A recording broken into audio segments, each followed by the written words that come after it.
Kapag napadaan ka dito sa Sevilla Bridge sa pagitan ng Mandaluyong at Maynila, imposibleng hindi mo ito makikita. Dito sa ilog nakalutang ang lahat na yata ng klase ng basura na maiisip mo.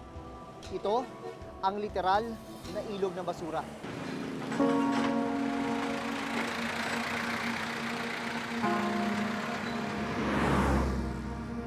Sa gilid ng Sevilla Bridge, nakilala ko si Joel Pasao.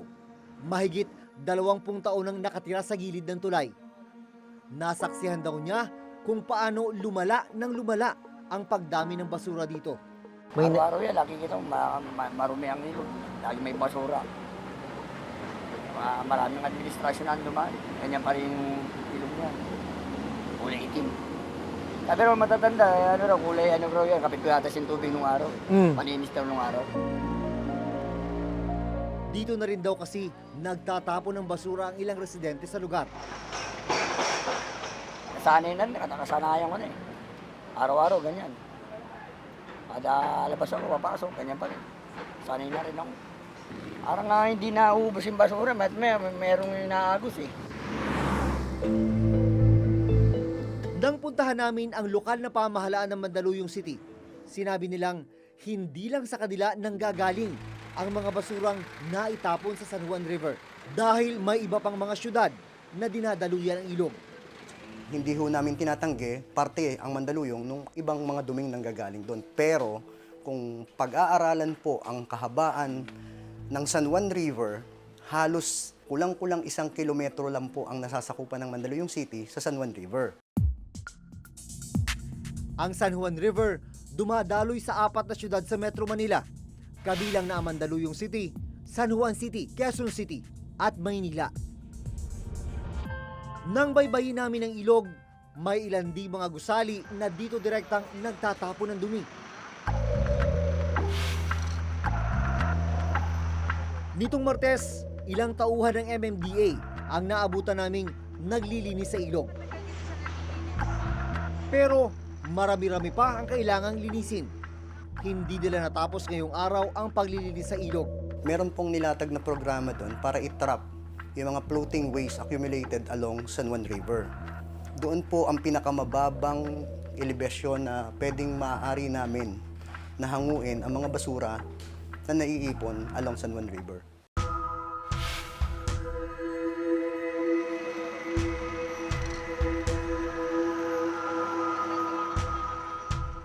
Hindi nalalayo sa sitwasyon ng San Juan River ang Estero de Magdalena sa Santa Cruz, Maynila.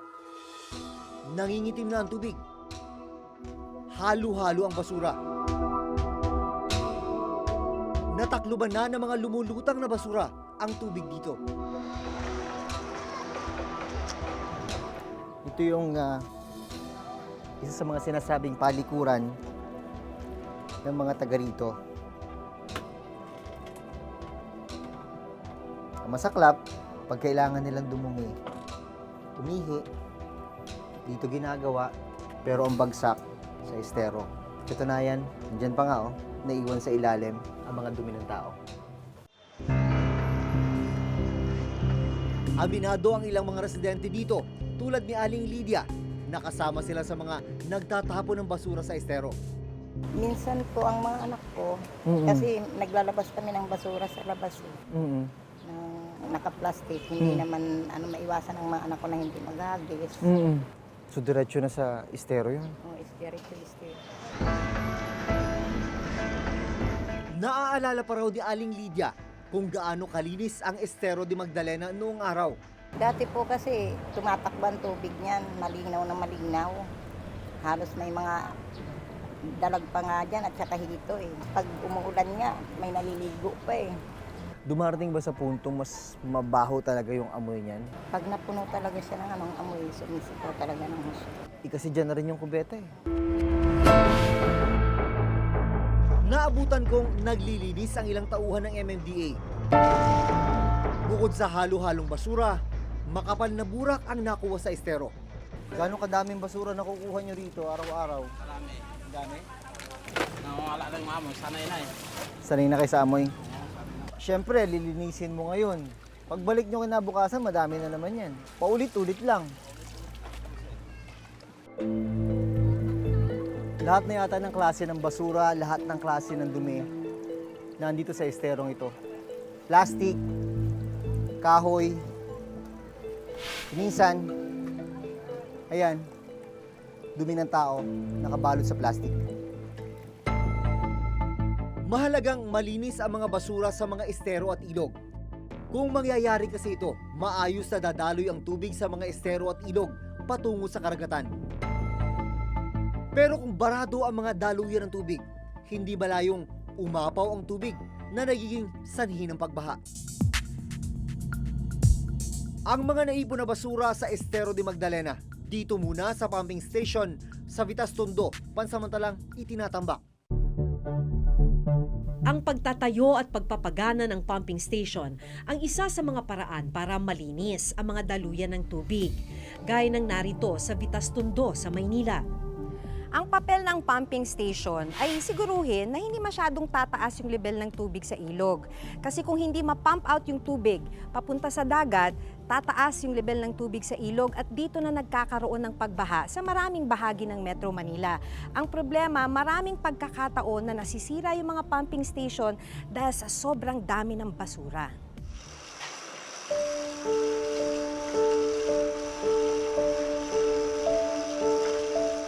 Dito namin nakilala si Tatay Domingo. 45 taon na siyang nagtatrabaho bilang taga-tanggal ng mga bumabarang basura sa mga makina ng pumping station. Siya na ang pinakamatagal na trabahador dito. Para kay Tatay Domingo, hindi biro ang kanyang trabaho dahil bukod sa nakabilad sa araw, umaalingasaw na mga basura at burak ang kailangan niyang harapin at linisin araw-araw. Tagal nyo rin pinagtyagaan. Pinagtyagaan ko yan. Lahat ng pumping, ganun ang ginagawa ko nung. Tagalinis talaga. Oo, sa ilalim. Mag-aahon ng putik, nagamitan namin ng ginagawa namin, inaakyat. Magkano yun? 459 Sa isang araw? isang araw. Panawagan niya, sana'y matuto ang lahat kung saan dapat itapon ang basura. Ang tanong, iniisip nga ba natin kung saan napupunta ang bawat basurang itinatapon natin? Walang katapusang basura yan. Wala, hindi matatapos ang basura niyan. Ikaw lang mananawa sa trabaho. Hanggang malakas ka pa, sige. Pagka nanghina, wala na. Sila nag-uumpisa na ng kalat. Kami naman tiga-trabaho. Hindi naman dapat ganun gawin na itapon na lang yung sa ilog. Yan naman nila na ilagay sa isang lagayan para pagdating ng truck, doon na lang dapat nila tapon. Hindi dito sa ilog. Kaya kami, sige pa rin na trabaho dito. O, kung marunong sila, tulungan naman nila kami. Dahil sa gawa ng tao, hindi tama eh.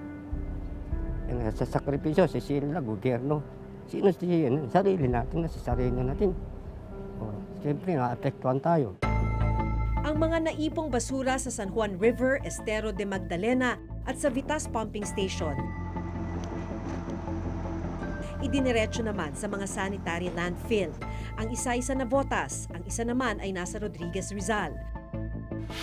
Pero maging ang mga sanitary landfill, may problema rin.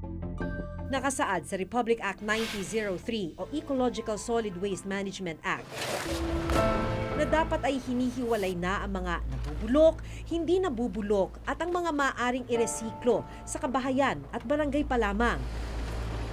Bago pa man makarating sa mga landfill, pero malayo ito sa katotohanan. So yung pinaka-problem natin sa solid waste management, especially dito sa Philippines, no, ay yung implementation of segregation at source. Doon kasi nag-uumpisa yung lahat. So after ng consumption ng mga communities natin at yung mga industries natin, ilalabas nila yung waste kapag hindi ito na-segregate na maayos, may tendency na mixed waste yung collection at dadalhin ito sa sanitary landfill. At kung hindi maayos yung management ng waste, ang mangyayari ay mabilis mapupuno yung landfill at may tendency rin na kapag mabilis mapuno yung landfill, yung ibang tao magtatapon na lang sa mga waterways natin. Sa sulat na ipinadala sa amin ng lokal na pamahalaan ng Maynila na nakakasakop sa Estero de Magdalena, sinabi nilang ang suliraning kinakaharap nila sa kasalukuyan ay ang kawalan ng disiplina ng mga tao at maling pagdidispose ng basura. Gayunman, gumagawa naman daw sila ng aksyon katulong ng Pasig River Rehabilitation Commission, MMDA, NHA at DPWH para malinis ang mga estero. Ang mga problemang ito masasagot sana ng Ecological Solid Waste Management Act, pero hindi naman ay patutupad ng maayos ang batas. Sa dokumentong ito mula sa Senate Economic Planning Committee na inilabas nito lamang November 2017, as of 2016, nasa 403 ang bilang ng mga open dump sites sa buong bansa. Ito'y kahit mahigpit na ipinagbabawal ng Ecological Solid Waste Management Act. Sa buong bansa, nasa 180 naman ang operational SLF o sanitary landfill. Dalawa lang ang SLF na pinagdadalhan ng basura ng Metro Manila, ang nasa Rodriguez Rizal at ang nasa Navotas. Makailang ulit nang natalakay ng Reporter's Notebook ang mga open dump site sa iba't ibang bahagi ng bansa.